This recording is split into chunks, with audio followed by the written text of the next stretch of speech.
I'm Anoop Madhok.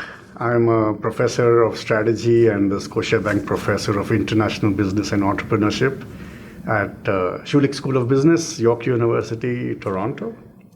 The paper that we wrote, the title is Acquisitions as Entrepreneurship, Asymmetries, Opportunities, and the Internationalization of Multinationals from Emerging Economies.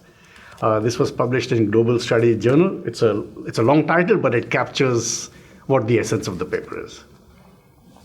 Thank you. I'm Mohammad Keyhani, Associate Professor of Entrepreneurship and Strategy at the Haskayne School of Business, University of Calgary.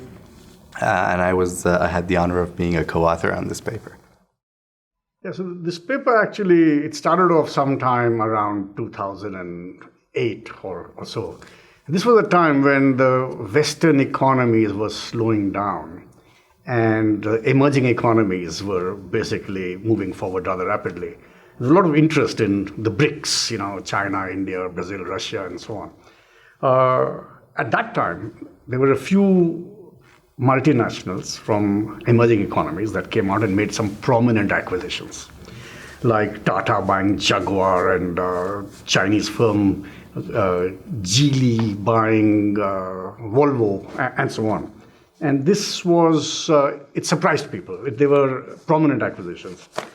So at that time, it didn't really seem to fit in with what the theory was saying, and most of the work that was being done was anecdotal, just looking at these various acquisitions.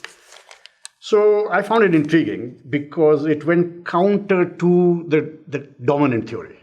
When I say that, so in international business, there's this, the theory said that you need a firm-specific advantage to compensate for the liability of foreignness. And all that means is compared to local firms, there are certain liabilities for foreign firms.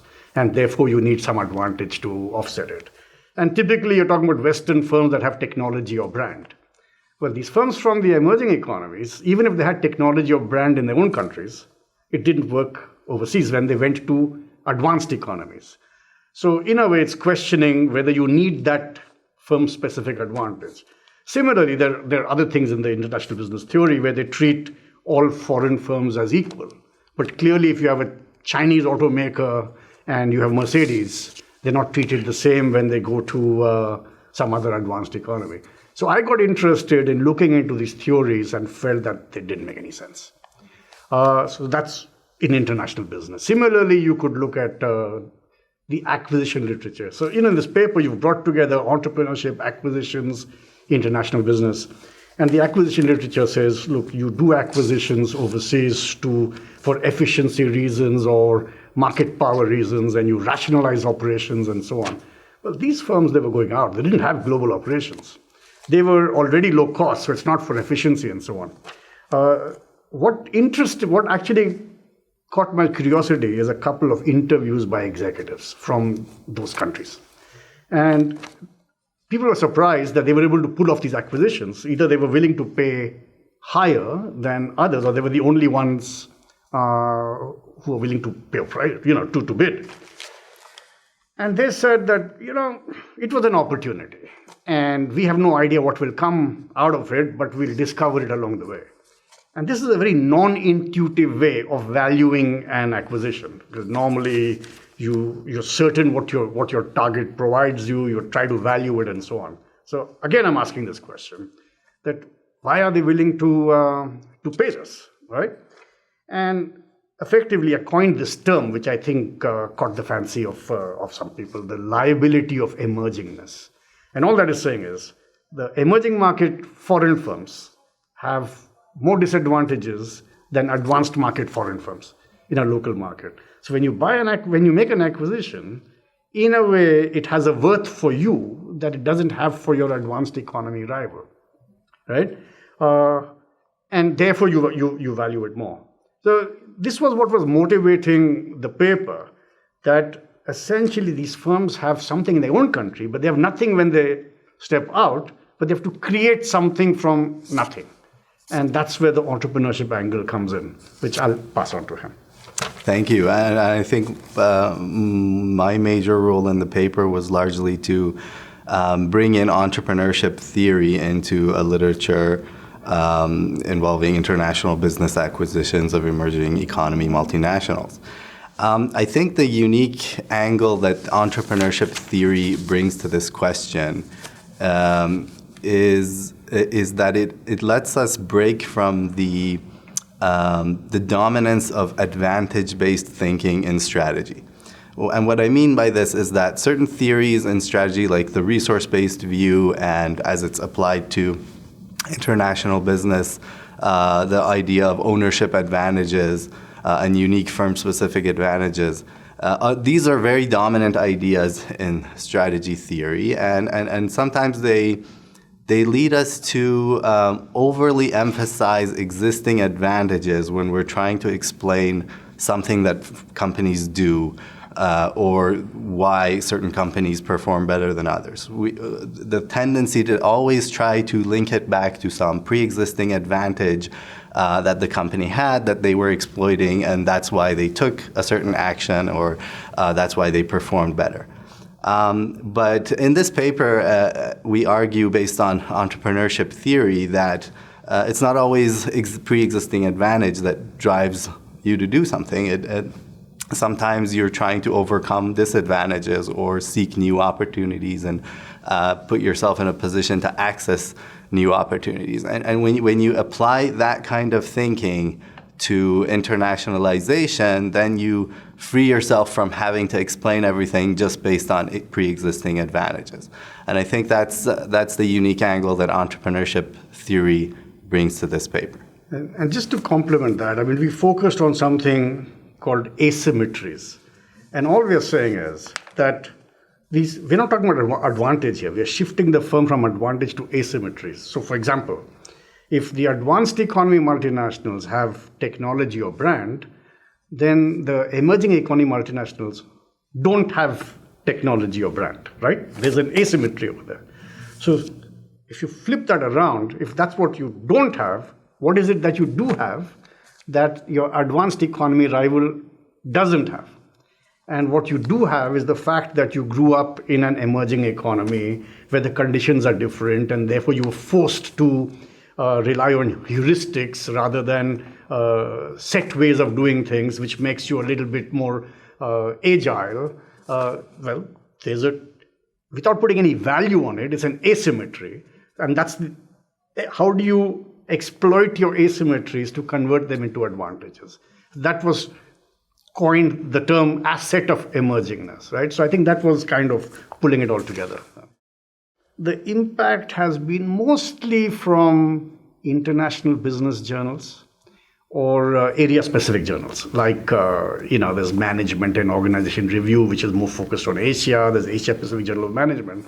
What I notice is that it hasn't made so much of an impact in the mainstream strategy or management journals, like SMJ or AMJ and so on. And it could just be that international business is not something of central concern to the strategy management field. It's more people who are interested in global strategy, right? So, but the arguments, I would argue, are much more robust for not just international business or global strategy, but for strategy in general. So, hopefully maybe after getting this award, maybe it starts spreading its tentacles a little outward, but that's the disappointing part. Yeah.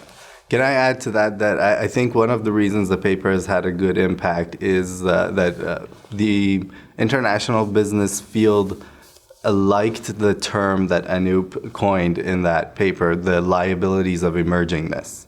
It sort of helped explain this previous concept that we had, the liabilities of foreignness that existed in the literature, but it sort of wasn't enough to explain the different kinds of foreignness that was out there.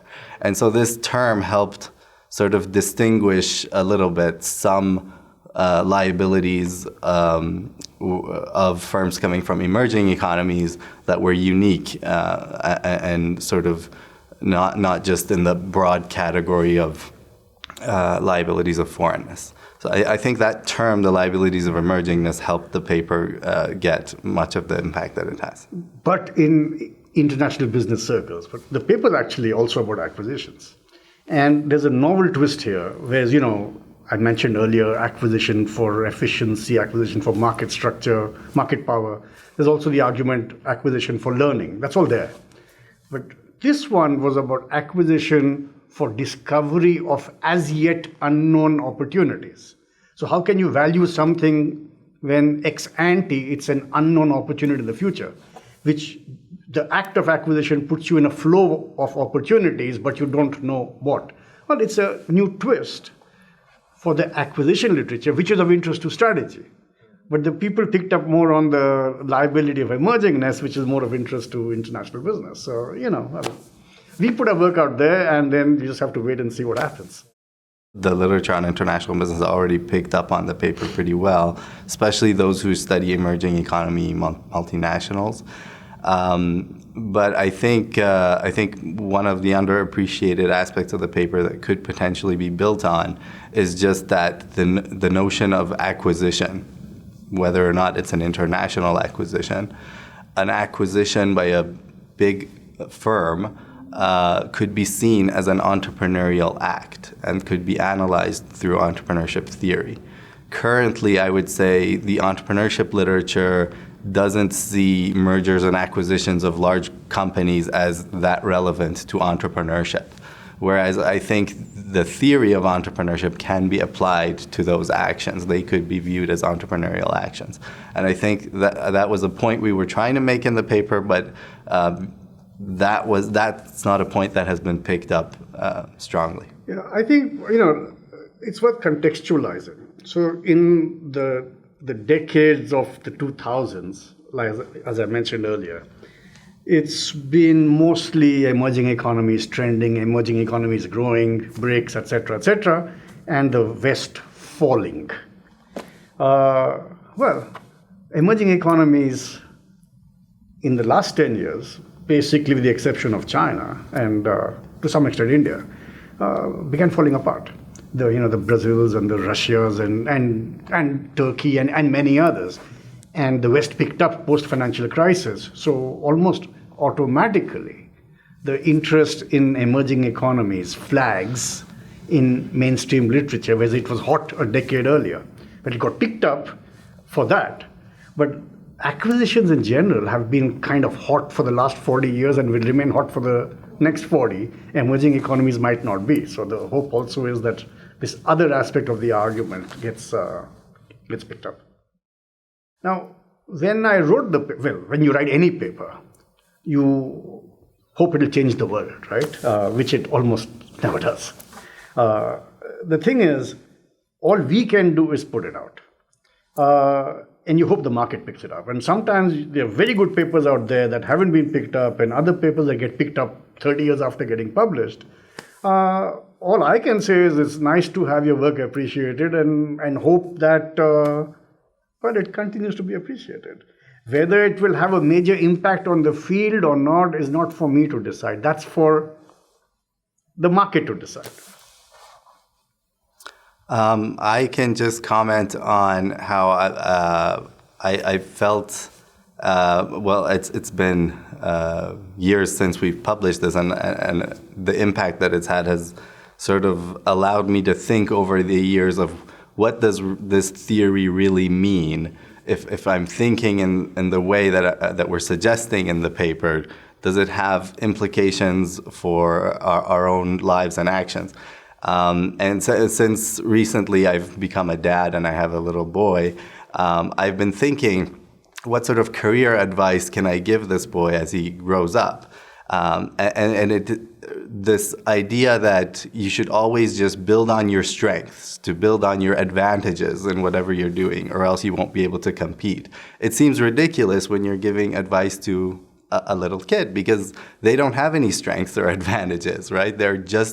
All they have in front of them is time to build new advantages and seek new opportunities. So that's the third of theoretical thinking that goes into explaining actions with entrepreneurship and opportunity seeking rather than just advantage exploiting. I feel like it really drives home for me now. The other thing, at a broad level, it's not like others haven't worked on this topic, right? It's a question of how ambitious you want to be. So, for example, in the paper, we said, look, there's this theory that exists. You can always extend it. When you extend it, it could be, if some advantage, you add another advantage. Political skills is an advantage. You can modify it. You can modify it means what? There are a number of variables. You add one more and say, let's look at institutional considerations. But at the end of the day, you're kind of putting square pegs in round holes. So rather than trying to defend the status quo with tweaking here and there, how about questioning it at its very roots and trying to offer an alternate explanation? I think that's more ambitious. It's more challenging. If you pull it off, it's more satisfying. And hopefully the paper was noticed because it tried to be ambitious on that front, create something new rather than play around with the old.